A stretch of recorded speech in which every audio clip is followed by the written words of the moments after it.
Hey gang, welcome back to Hey Bill, What Day Is It? It's another food show this week. All of my friends in law enforcement have a special place in their heart for the star of this show today. June 4th is National Donut Day. If you're new to an area and you have a hankering for donuts but don't know where the nearest donut shop is located, just spot a police cruiser and follow it. In all likelihood, you'll end up at a donut shop. Most local constabularies love eating these things. Each year on the first Friday in June, people participate in National Donut Day, celebrating the donut and honoring the Salvation Army lassies, who were the women who served donuts to soldiers during World War I. In 1917, the original Salvation Army donut was first served by the ladies of the Salvation Army. It was during World War I that the Salvation Army lassies went to the front lines of Europe. Home-cooked foods provided by these brave volunteers were a morale boost for the troops. The donuts were often cooked in oil inside steel helmets of the American soldiers. American infantrymen were then commonly called doughboys. Celebrate the day by enjoying your favorite donut, or your wife's favorite donut. Get out there and support your local bakeries. There are many varieties of donuts to choose from, too. Whether you prefer glazed or cream-filled or jelly-filled or holes or any number of deliciously made donuts. Pick up a dozen and deliver them to the doctors and the staff at a hospital, or to workers at your favorite charity, or, of course, our policemen and women. This young man alone has delivered over 75,000 donuts around the country to policemen in almost all of the states. The Salvation Army created National Donut Day in 1938 to honor the women who served donuts to soldiers during World War I. This day began as a fundraiser for Chicago's Salvation Army. The goal of their 1938 fundraiser was to help the needy during the Great Depression. On this day, many bakeries and coffee shops of the United States offer donut deals to their customers. Many donut shops even celebrate this day by giving away free donuts. If your mouth is watering like mine is right now, I'm sure your main question is, where? Where can I get free donuts to celebrate National Donut Day? Well, you can go to your local Krispy Kreme on National Donut Day and get any donut for free, no purchase necessary. The donut maker is specifically offering one free original glazed donut to anyone who shows their COVID-19 vaccination record card at participating U.S. locations. The promotion began in March and runs through December 31st. It will allow for one redemption per guest per day. So you could, in theory, get a free donut every day for the rest of the year if you're vaccinated.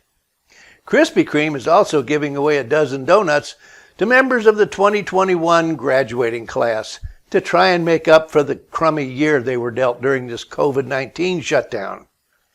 At Dunkin' Donuts, they're giving away a free classic donut of your choice with a purchase of any beverage. A regular small coffee shouldn't set you back too much. Walmart will be giving away free samples of Seattle's best coffee and donuts on Donut Day from 12:30 p.m. to 6:30 p.m. We all know where the closest Walmart is located. Visit your local Lamar's Donuts on Friday, June 4th to get any donut that has a hole in it for free. There's no purchase necessary. On National Donut Day between 5 a.m. and 10 a.m., you can get a free donut from Cumberland Farms with the purchase of any dispensed beverage.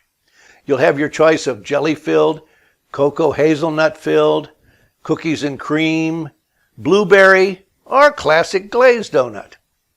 Use the Quick Trip app to get a free coupon that you can redeem for a cake donut, a dunker, or a glazer. Stop into Duck Donuts on Friday, and you can get a free classic donut, no purchase or coupon necessary. You can get a bear, cinnamon sugar, or powdered sugar-coated donut. Get 4 free donut rounds at Randy's Donuts from 6 a.m. until noon on Friday while supplies last.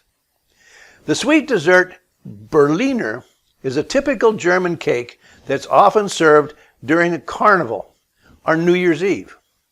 The fried dough is mostly topped with sugar or sweet glaze and filled with jam, mousse, or a kind of pudding cream.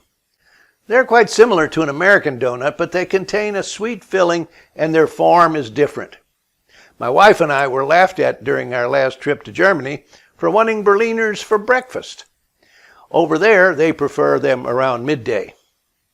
In 1963, President John Kennedy made a speech to the citizens of West Berlin. In that speech, he said, 2,000 years ago, the proudest boast was Civis Romanus sum. I am a Roman citizen. Today, in the world of freedom, the proudest boast is Ich bin ein Berliner. The meaning he was seeking was, I am a citizen of Berlin. All free men, wherever they may live, are citizens of Berlin, and therefore, as a free man, I take pride in the words, Ich bin ein Berliner. The problem is that with the German pronunciation he used, he actually said, I am a donut. Some donuts are named after animal parts due to their shape. We're all familiar with the bear claw, one of my personal favorites, and Canadians enjoy a fried dough called beaver tails, or as one website calls them, Canadian semi-aquatic rodent posteriors. Somehow I personally prefer the term beaver tail. A close cousin of the donut is the bagel. It isn't fried, however. It's actually boiled and then baked. It does retain the handy hole in the middle, which facilitates carrying on a stick or on a string. In the Bible, there aren't many references to baking or frying sweet dough, but there is some very specific guidance on the kind of bread that can be used for the observance of Passover. The bread of the Passover is unleavened, and so is a flatbread called matzah. There are numerous explanations behind the symbolism of matzah. One is historical. Passover is a commemoration of the Exodus from Egypt. The biblical narrative relates that the Israelites left Egypt in such haste that they could not wait for their bread dough to rise. The bread, when baked, was matzah. The other reason for eating matzah is symbolic.